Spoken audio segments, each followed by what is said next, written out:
Hi everyone, before I start this video, make sure that you're a part of my Discord server by joining the link in the description box below. And in this video, we'll be going over A-Level Mathematics, Paper 5-2. So this is Probability and Statistics Paper 1. And the total time limit given for this paper is 1 hour and 15 minutes. So in this video as well, we'll be attempting to complete this paper within 1 hour and 15 minutes. Without any further delay, let's get started. For the first question, each year the total number of hours, which is denoted by X, of sunshine in Kinto is recorded during the month of June. The results for the last 60 years are summarized in the table. So this is the total number of hours of sunshine and the number of years is given right here. So for the first part, we need to draw a cumulative frequency graph to illustrate the data. So the first thing we need to do is cumulate the number of years over the different ranges for the total number of hours. So let's figure out the cumulative frequency. So for the first range from 30 to 60 hours, it's just going to be 4. For our second range, we now have to add the number of years for both these ranges. So that would be 4 plus 8, which results in 12.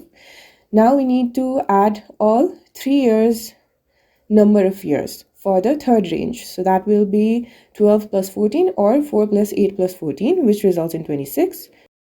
And we continue with the same process. So for the fourth one, that will be 26 plus 25, which results in 51.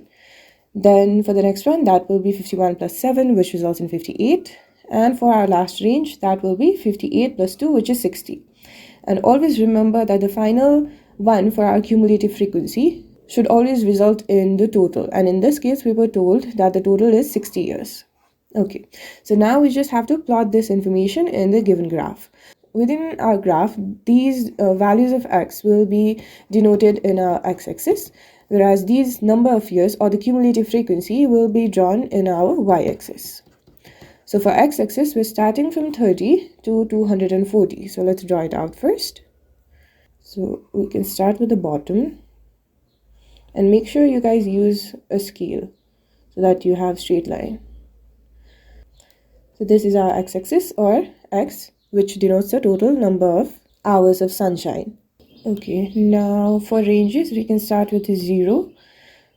And let's have 40 for one block. So 40, 80, 120, 160, 200, 240, and 280. Okay, and now for our y-axis, the highest number we need to draw is going to be 60. Let's draw that as well. And again, use a scale for your y-axis as well.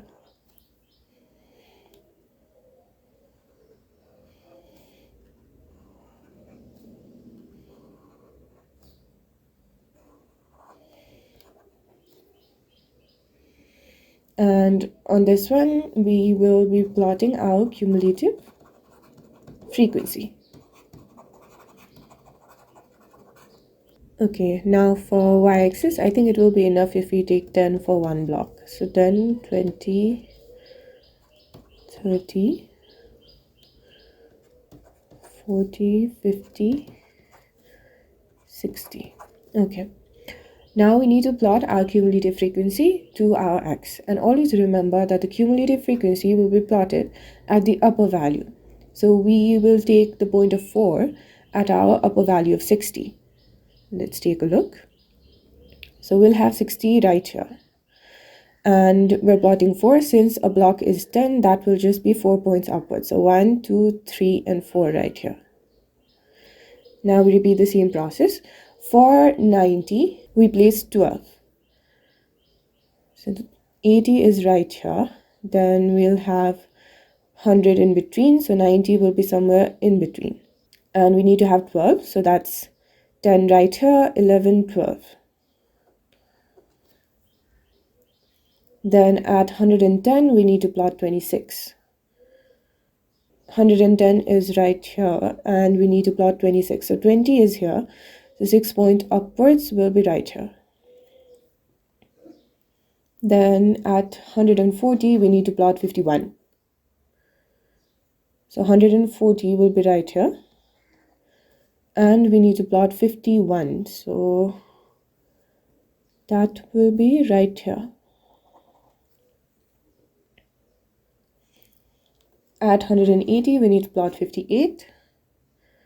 So 180 will be right here, and we'll be plotting 58. So 58 will be right here. And finally, we need to plot 60 at 240.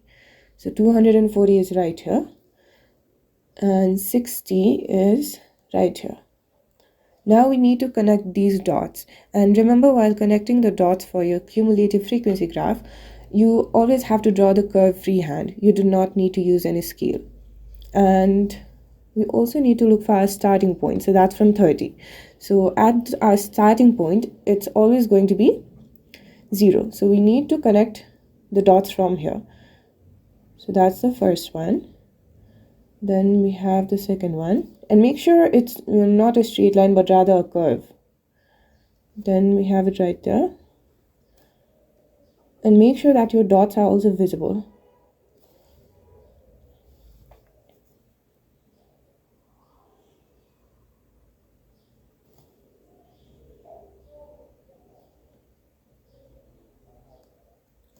Alright, that completes our cumulative frequency curve.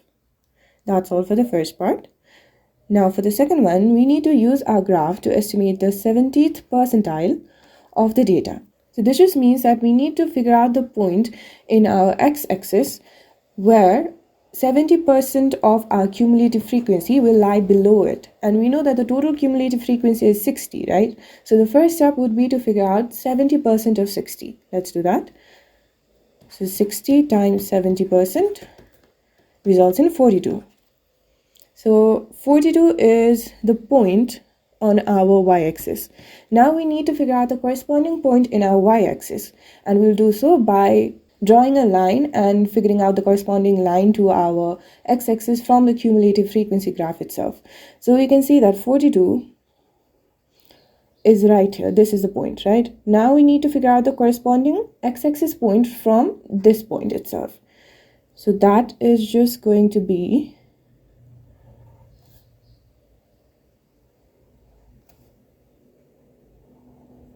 right here, and this is okay. So we have 20 in between, so this point is just going to be 128, and that's the required 70th percentile. So 70th percentile of the data is just going to be 128. That concludes our second part. Let's move towards the third one. We now need to calculate an estimate for the mean number of hours of sunshine in Kinto during June over the last 60 years. Okay, so we can maybe copy down the number of years, and we do not actually require the range itself. We only require the midpoints. So let us first figure out the midpoints. And remember, in order to calculate your midpoint, you first start with your lower value plus the upper value divided by 2. For the first range, our lower value is 30, upper value is 60. So our midpoint is just going to be 30 plus 60 divided by 2, which results in 45. For our second range, that will be 60 plus 90 divided by 2, which results in 75. For the third one, it's 90 plus 110 divided by 2, which results in 100. For the fourth one, it's 110 plus 140 divided by 2, which results in 125. For the next one, it's 140 plus 180 divided by 2, which results in 160. And for our last one, it's 180 plus 240 divided by 2, which is 210. Let's write these down. So our midpoints are just going to be 45, 75, 100. 125, 160, and 210. Now we can copy down our frequency values, and in this case the frequency is just the number of years. So 4, 8, 14, 25, 7, and 2. And we can denote it by F, and we can denote the midpoints by M. So our frequencies given were 4, 8, 14, 25, 7, and 2. Now, in order to calculate our mean number of hours, we need to calculate the product of M and F. So M times F For the first one, that's 45 times 4, which results in 180. For the second one, it's 75 times 8, which results in 600. For the third one, that's 100 times 14, so 1400. For the fifth one, it's 125 times 25, so 3125. For the next one, it's 160 times 7, which results in 1120. And for the last one, 210 times 2, which results in 420. Now we need to figure out the sum of our frequencies, so summation f, as well as sum of the product of midpoints and our frequencies, so summation of m. Now the sum of our frequencies will be 4 plus 8 plus 16 plus 25 plus 7 plus 2, which is 60, which is also given in the question itself. And for the sum of our product of frequency and midpoints, that's 180 plus 600 plus 1400 plus 3125 plus 1120 plus 420, which results in 6845. Now we need to calculate the required mean. And the formula for mean is just summation fm divided by summation f. And we already have both the values. So 6845 divided by 60, which results in 114.08. Or maybe we can round it off to 114 itself. So this concludes the third part as well. Let's move towards the next part. Now for question number 2, Alicia has 4 coins. One of these coins is biased, so that the probability of obtaining a head is 0.6. Okay, out of 4 coins, we have one biased, remaining unbiased. And for the biased coin, the probability of head is 0.6, which means that the probability of tail is 0.4. For these unbiased coins, the probability of head as well as tail will be the same, so 0.5. The other 3 coins are fair. Alicia throws the 4 coins at the same time. The random variable x denotes the number of heads obtained. We now need to show the probability of obtaining exactly one head. Okay, and remember we have one biased coin, 3 unbiased coins, right? Now, there can be one head in biased coins and remaining can be tail, or there can be tail in the biased coin and head in the first unbiased coin. Or there can be tails and head in the second unbiased coin, or there can be a head on the third unbiased coin. So these 3 scenarios are basically the same because we are counting head for our unbiased coin, and this one scenario is different because for this one we are considering head for the biased coin. So for this one, the probability of head is from our biased coin, so 0.6, and for the remaining unbiased coins, that's the probability of tail, which is 0.5. So 0.5 for the first one, 0.5 for the second one, 0.5 for the third one. Then for the second scenario, we are considering probability of head from the unbiased coin, right? And the probability of tail for our biased coin.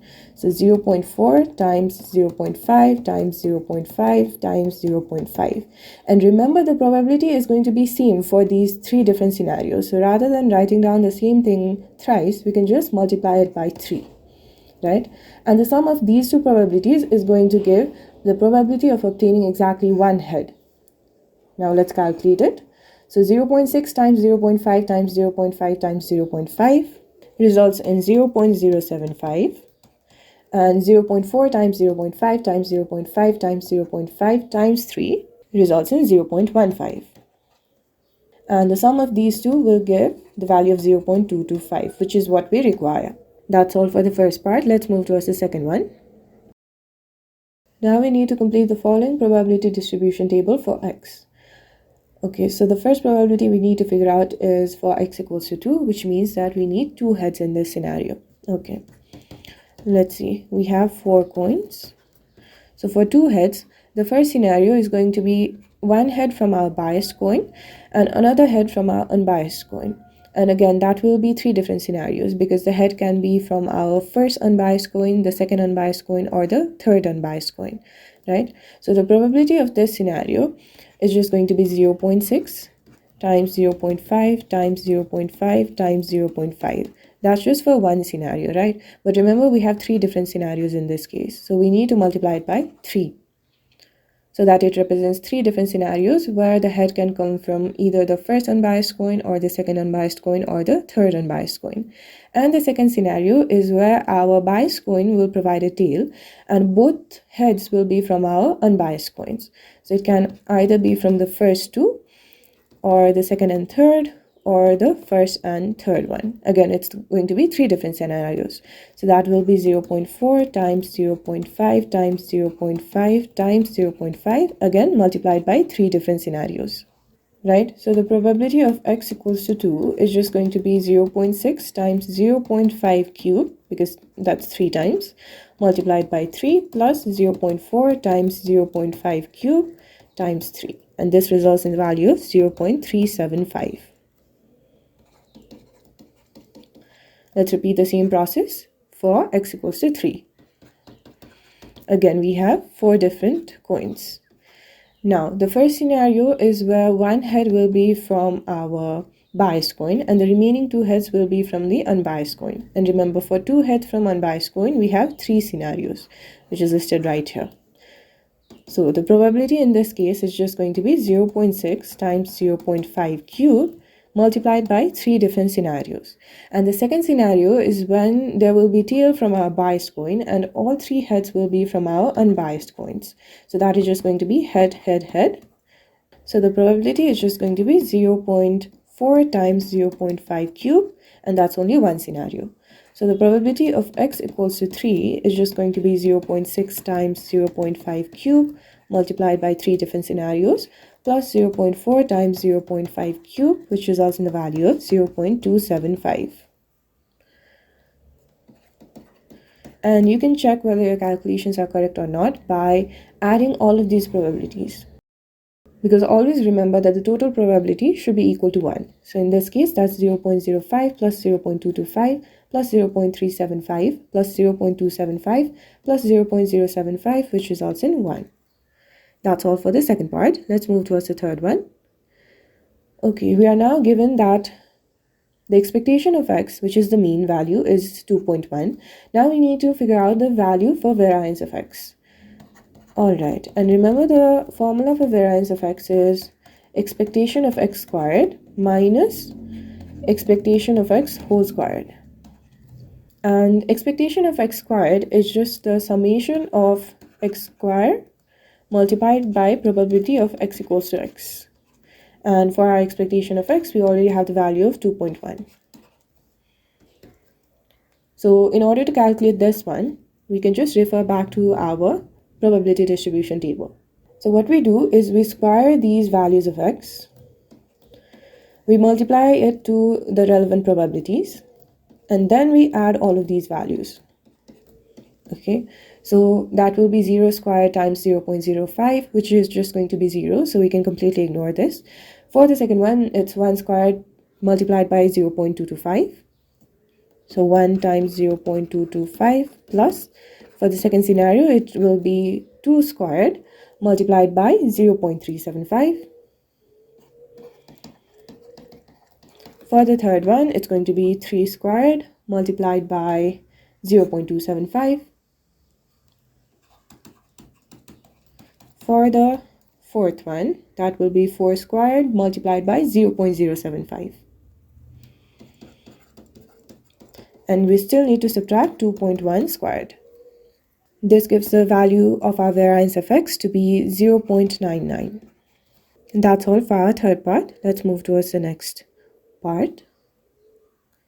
Okay, for question number 3, 80% of the residents of Kinwawa are in favor of a leisure center being built in the town.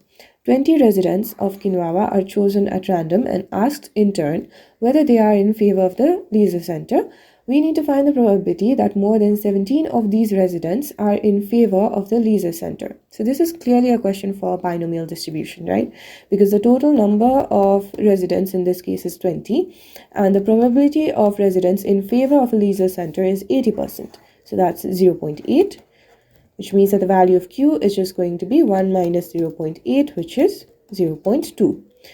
And for the first part, we need to figure out the probability where more than 17 of these residents are in favor of the leisure center. So if we denote the number of residents in favor of these center by x, then we can write it down as binomial distribution where n equals to 20 and p equals to 0.8. And this probability can be written down as probability of x is greater than 17.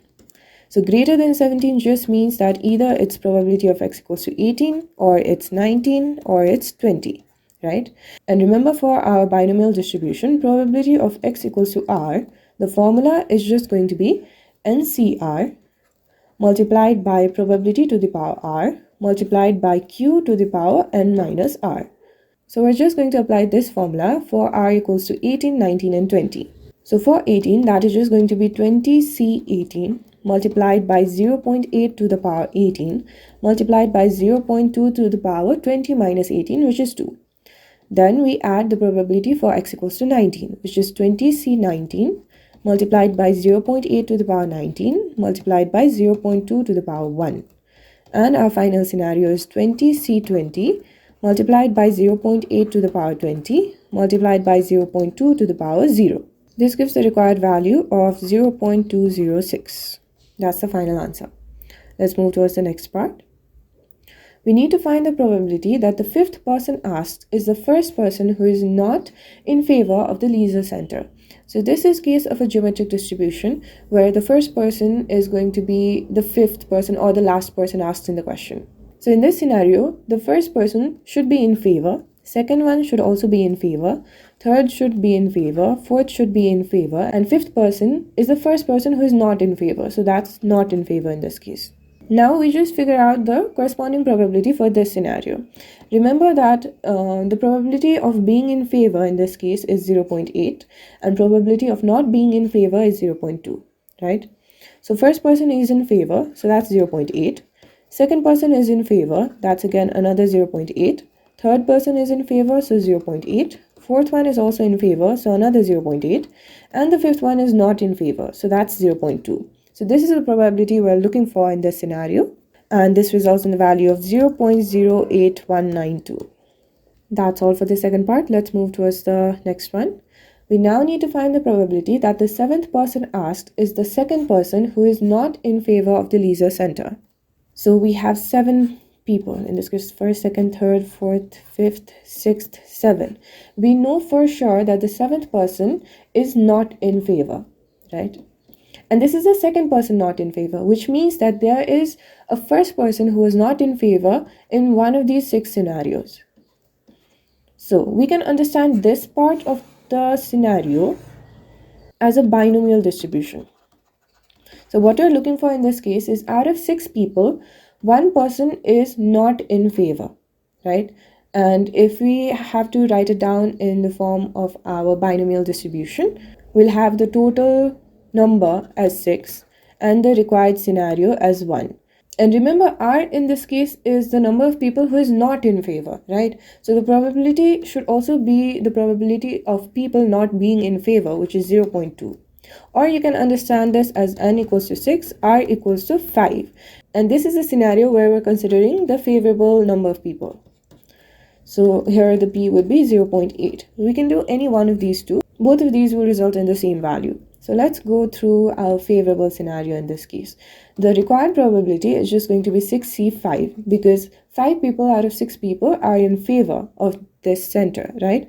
So we now multiply it by the probability of being in favor to the power r, which is 5 in this case, multiplied by the probability of not being in favor, 0.2, to the power n minus r, which is 1.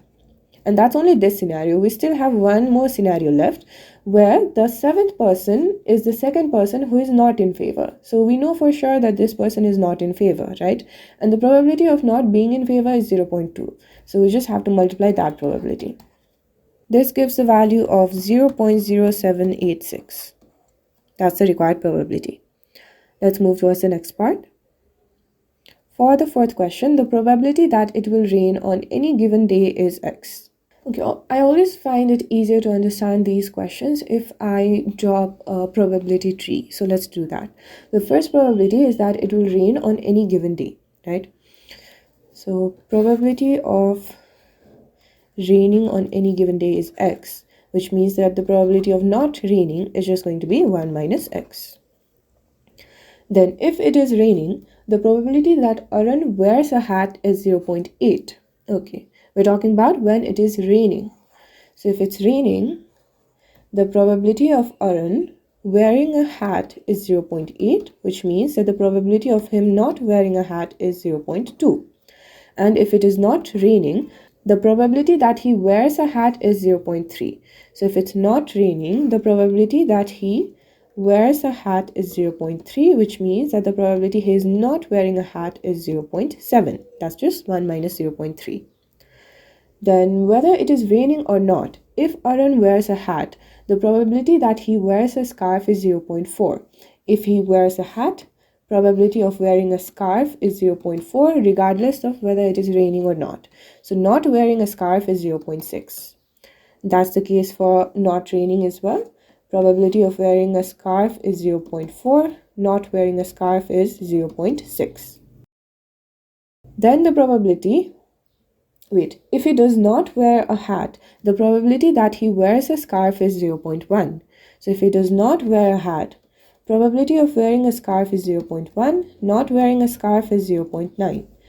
Same is the case here. Wearing a scarf 0.1. Not wearing a scarf 0.9. Alright. Now the probability on a randomly chosen day, it is not raining and Arun is not wearing a hat or a scarf.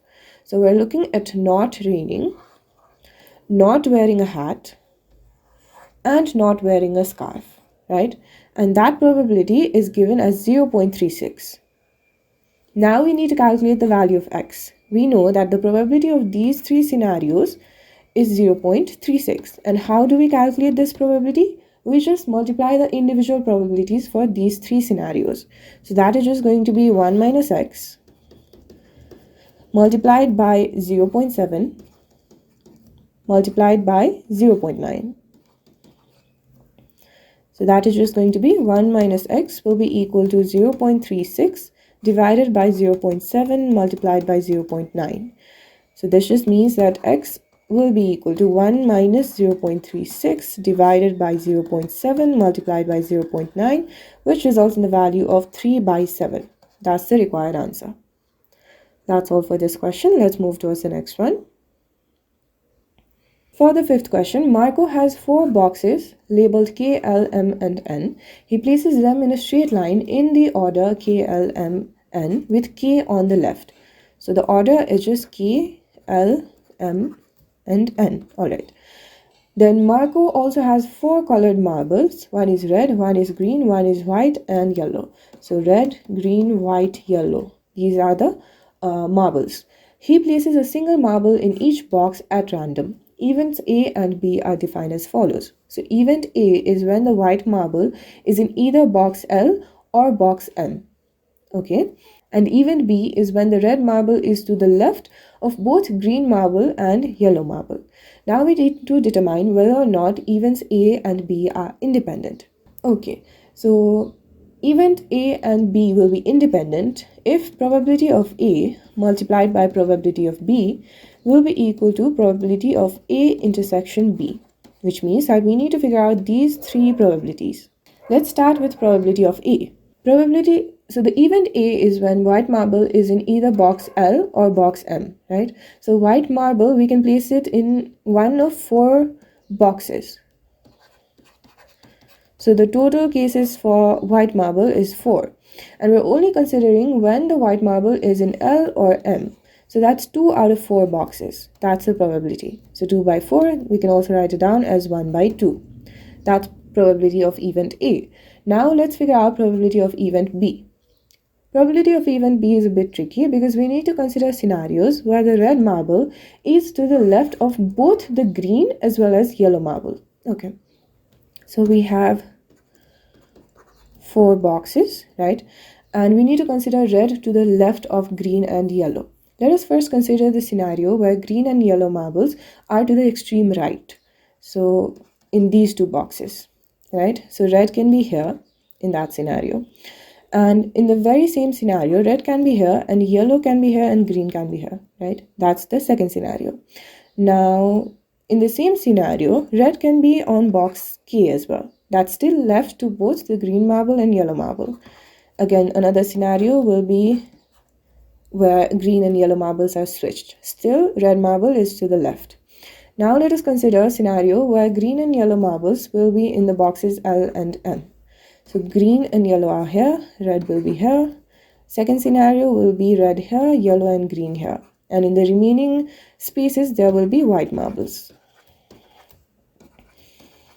Now, the third scenario is when green and yellow marbles will be in the boxes L and N, right? Still, the red marble will be to the left of both of these marbles. So green and yellow here, red here, or yellow and green here. Still, there will be whites in these spaces. Okay, we have covered each of the possible scenarios. Now let's calculate the probability for each of these. Now it will be easier if we count the scenarios itself, right? So the possible scenarios in this case is 1, 2, 3, 4, 5, 6, 7, 8 scenarios. Now let us calculate the total possible scenarios without any restrictions. Without any restrictions, what we have to do, we just have to place 4 different marbles in 4 different boxes, right? So that is just 4 marbles into 4 boxes. And here we will use permutation instead of combination because we are ordering the arrangement as well, right? So 4p4, which is also in 24, which means that the probability of event B is just 8 out of the possible 24 scenarios. So we can write it down as 1 by 3. Alright, now the next thing we need to calculate is the intersection of event A and event B. And it will be easier if we look at the listed scenarios itself because we have all the possible scenarios for event B right here. Now we just need to look for the scenario where the criteria for event A is also matched. And the criteria for event A is the white marble should either be in box L or M. So let's see, for box L, white is in 2 of these scenarios. For M, white is in 2 of these scenarios. So we can see we have 4 scenarios where the criteria for both event A as well as event B is being matched. So the intersection probability is just going to be 4 out of the total possible scenarios, 24. So we can just write this as 1 by 6. Now we just have to multiply the probability of event A and probability of event B together to see if it is equal to the probability of intersection of these 2 events. So probability of A times probability of B should be equal to 1 by 2 multiplied by 1 by 3. So 1 by 2 multiplied by 1 by 3, which results in 1 by 6, which is equal to the probability of intersection of these 2 events, which means that these events are independent. So we need to write down the conclusion as well. So events A and B are independent. Okay, that's all for this question. Let's move towards the next one. For question number 6, in a cycling event, the times taken to complete a course are modeled by a normal distribution. Let us assume that x is the times taken to complete the course. It's modeled by normal distribution, where mean is 62.3 minutes, and the standard deviation is 8.4 minutes. Okay. Now we need to find the probability that a randomly chosen cyclist has a time less than 74 minutes. So we're just figuring out the formula of probability of x is less than 74. Remember, whenever we are doing questions for normal distribution, the first step is to standardize it, right? And the standardization process is just x minus mean divided by standard deviation. So that will be probability of z is less than 74 minus the mean in this case is 62.3 and the standard deviation in this case is 8.4. So this just means probability of z is less than 1.393. Once we get to this point, we need to refer back to our table for z distribution. Okay, this is the table and we're looking at the value of z equals to 1.393, right? So let's see. 1.3 is right here. The second decimal place is 9, which is right here. So that's 0.9177. And we have the third decimal place of 3, which is 5. So the required probability is just going to be 0.9177 plus 0.0005, which results in 0.9182. So this is a required answer. So our answer is 0.9182. Let's move towards the next part. Now we need to find the probability that 4 randomly chosen cyclists all have times between 50 and 74 minutes. So we can first ignore the first part and just figure out this probability. So probability where x is between 50 and 74. Again, remember the first step is to standardize it. So that's going to be probability of 50 minus our mean was 62.3 divided by the standard deviation of 8.4 is less than z is less than 74 minus 62.3 divided by 8.4. This results in the probability of negative 1.464 is less than z is less than 1.393. Okay. So if we make a figure, it looks something like this. So this is 0.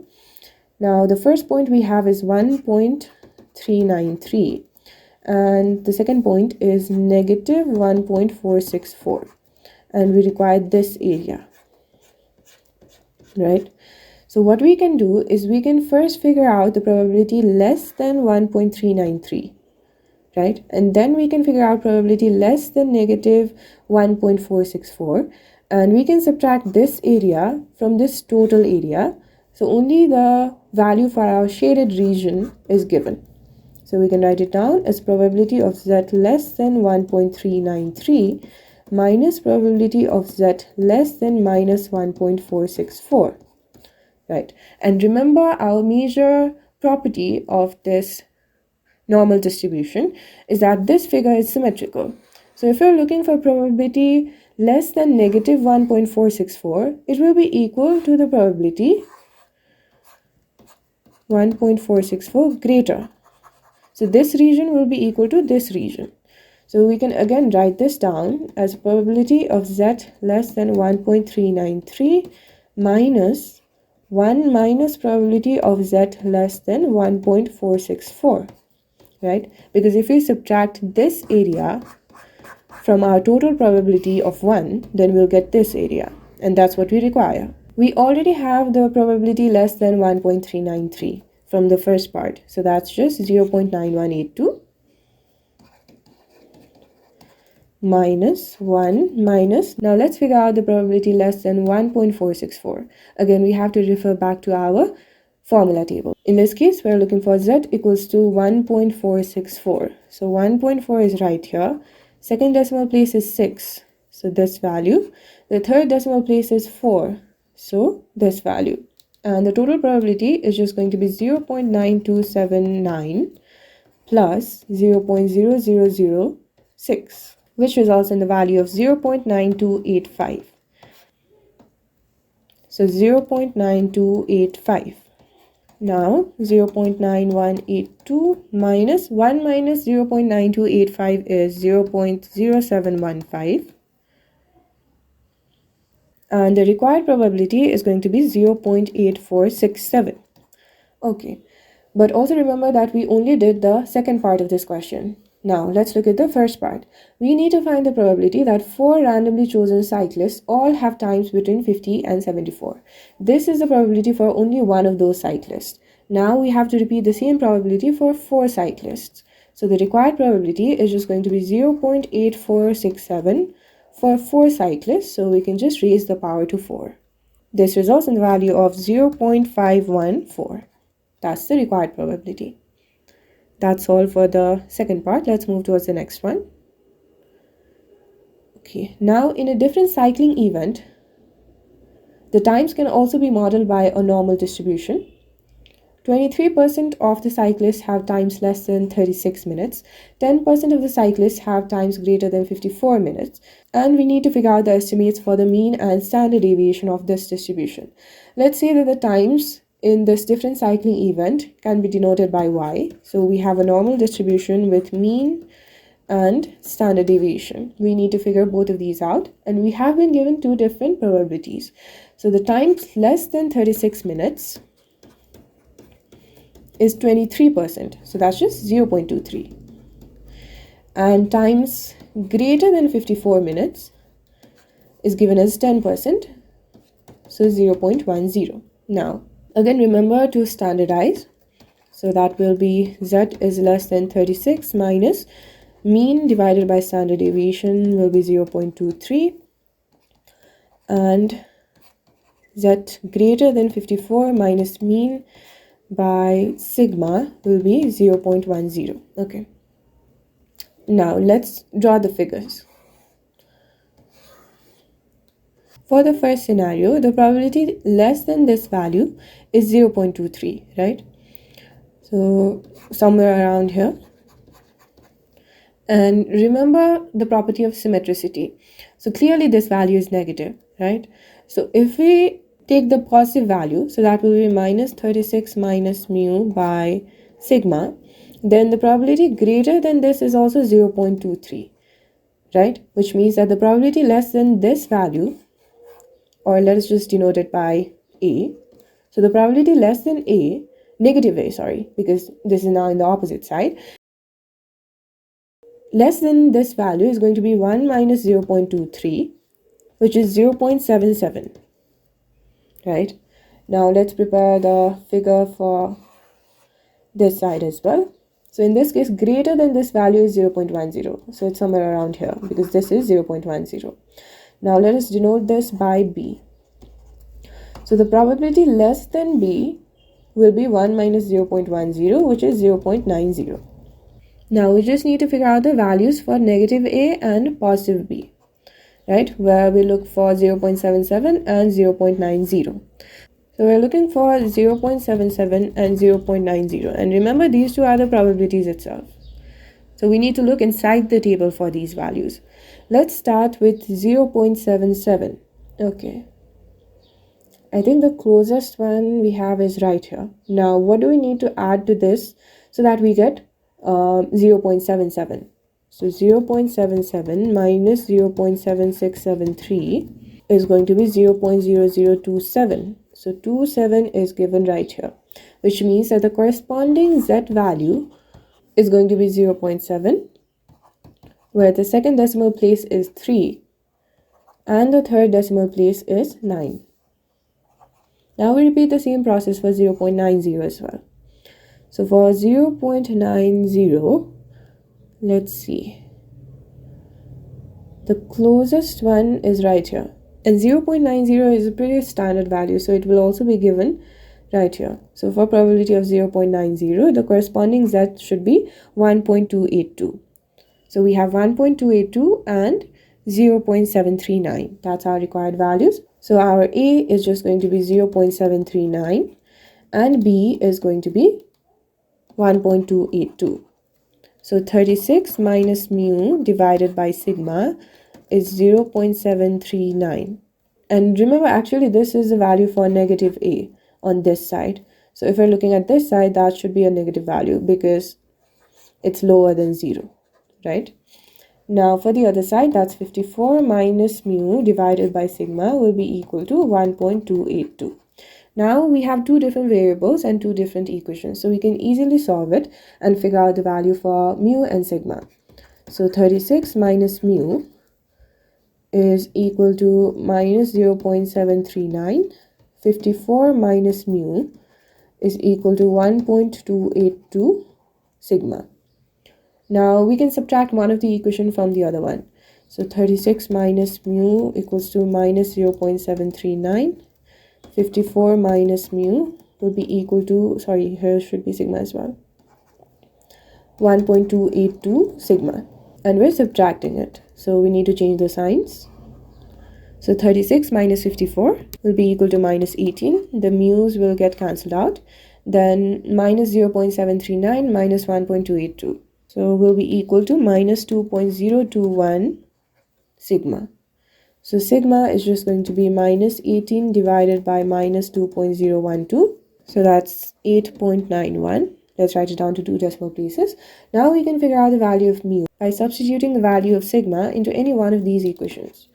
So 54 minus mu will be equal to 1.282 multiplied by 8.91, which means that mu is just going to be 54 minus 1.282 times 8.91. So that will be 42.56. So our distribution is just going to be mu equals to 42.56. Sigma squared equals to 8.91 squared. That's the required answer. Let's move towards the next part. For question number 7, we need to find the number of different arrangements of the 9 letters in the word delivered in which the 3 E's are together and 2 D's are not next to each other. Okay, so in this case we have two different criteria. The first one is 3 E's should be together and 2 D's to not be together. And always remember, whenever we need to figure out the number of arrangements in cases where we are given criteria where something is not next to each other, it will be easier if you first figure out the scenario with only one criteria without the not next to each other criteria. So we're only looking for the number of different arrangements with 3 E's together first. Then we need to subtract the number of 3 E's together along with the 2 D's together, so that now we get the number of arrangements where the 2 D's are not together, right? So the first one is number of arrangements with 3 E's together. And in order to calculate the arrangement with letters together, we can just combine the 3 E's. Now we need to consider 3 E's to be one letter itself. Then the remaining letters are 1, 2, 3, 4, 5, 6. In total, we have 7 letters, right? 6 individual letters and 3 combined letters into one. So arrangement of 7 letters is just 7 factorial. Let's see if there are any repetitions. So repetition in this case is for D. So we need to divide it by 2 factorial. And we do not need to consider individual arrangement of 3 different E's, because that is just going to be 3 factorial divided by repeated factorial. So it's 3 factorial by 3 factorial, so that will just get cancelled out. So 7 factorial by 2 factorial will result in 2520. Now we'll calculate the number of arrangements with 3 E's together and 2 D's together. Okay, so 3 E's are still one letter, 2 D's are one letter. Now the remaining letters are L, I, V and R, so 4 letters. So in total we have 6 letters. So 6 letters, and we do not have any repetition in this case. And again, if we multiply by the arrangement for D's, that will be 2 factorial by 2 factorial. If we multiply by the arrangement for E's, that will be 3 factorial by 3 factorial. So either way, it's just going to be 6 factorial, which results in 720. Now, if we figure out the difference between these two arrangements, what we get is number of arrangements with 3 E's together and 2 D's not together, because we are subtracting the together possibilities from the total possibilities. So 2520 minus 720 gives the required answer of 1800. That's all for the first part. Let's move towards the next one. We now need to find the probability that a randomly chosen arrangement of 9 letters in the word delivered has exactly 4 letters between the 2 D's. Okay, so we have 9 letters, right? 1, 2, 3, 4, 5, 6, 7, 8, 9. Okay, 4 letters between 2 D's. So if we have D here, we need to have 4 different letters and another D, remaining letters. Then if we have D here, 4 letters between the other D. If we have D in the third place, 4 letters and D here.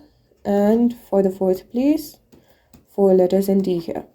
Now we have considered the placement of the letter D's. So we now no longer have to consider the placement of letter D's. So that's 4 different scenarios, right?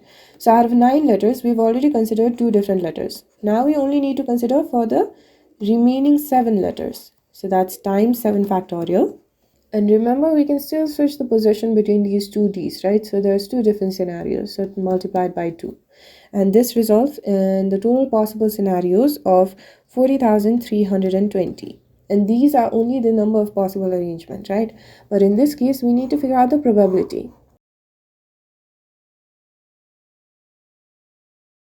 So we just need to divide the possible scenarios from the total scenario without any restrictions, right? Because in this case, we have restrictions of 4 letters between 2 D's. So 40,320 divided by total possibilities, which is the arrangement of 9 letters. So that's just 9 factorial. This will result in the value of 1 by 9. That's our required probability. That's all for the second part. Let's move towards the next one. We now have 5 letters which are selected from the 9 letters in the word delivered. Now we need to find the number of different selections if the 5 letters include at least one D and at least one E. Okay, so we have 2 different Ds, 3 E's, and we are selecting 5 letters. Okay, one possible scenario is 1 D, 1 E, right? Next, we can have 2 D's and 1 E, or we can have 1 D, 2 E, or we can have 1 D, 3 E, or we can have 2 D, 2 E,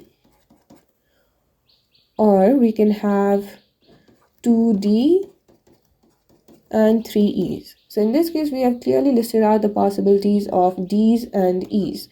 So now we only have to consider the remaining letters. So we've already considered 5 out of 9 letters. So the remaining letters are only 4. Now, in the first scenario, we can have 3 different letters out of the 4 remaining letters, right? So that's 4C3. In the second case, we can have 2 letters from 4 remaining letters. In the third one as well, we can have 2. In the fourth one, we can have 1 letter. In the fifth one, we can have 1 letter. And in the last one, we can have 0 letters. So now we just have to combine the values of these 6 combinations, which just results in the value of 25. And that's the number of different selections possible.